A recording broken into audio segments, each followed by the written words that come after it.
우리나라 65세 이상 노령 인구가 지난해 600만 명을 넘어서며 전체 인구의 12% 이상 비중을 차지한 것으로 집계됐습니다.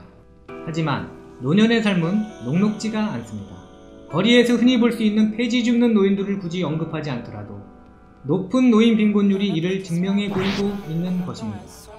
OECD 국가 평균 노인 빈곤율의 무려 4배에 달하는 우리의 노인 빈곤율은 부동의 OECD 1위 자리를 굳건히 지키고 있으며 2012년 기준 65세 이상 노인의 절반에 해당하는 49.3%에 달하고 있는 것입니다. 대부분의 노년층이 편안한 노후를 즐길 수 있는 경제적 여건이 허락치 않아 생계를 위해 어쩔 수 없이 일을 해야 한다는 의미인데, 마땅한 일자리를 찾기가 쉽지 않은 노년층, 그들에게 있어 폐지 수집이 그나마 가장 접근성이 뛰어난 일감으로 각광을 받고 있는 이유입니다. 폐지 수집에 몸담고 있는 인구가 전국적으로 200만 명에 근접하고 있는 상황, 아마도 그들 중 절대 다수가 노년층 아닐까 싶습니다. 즉, 65세 이상의 노년 인구 가운데 3분의 1 가까운 어르신들이 현재 폐지 수집에 몸을 담으며 오늘도 추위와 교통사고의 위험을 무릅쓴 채 거리로 나서고 있는 상황입니다. 그런데 국민을 섬기겠다는 경영방침을 내걸며 국민의 행복한 삶에 공헌하겠노라 호언장담하던 국민연금공단이 폐지 줍는 노인들을 비하하는 듯한 광고 포스터로 지난해에 이어 또 한 차례 무리를 빚고 있습니다.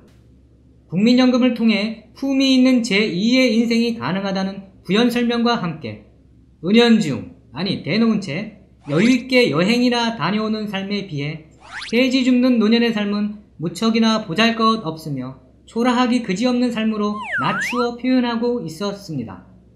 품이란 사람이 갖추어야 할 위엄이나 기품으로서 인격을 갖추는 절대적 가치의 특질을 의미합니다.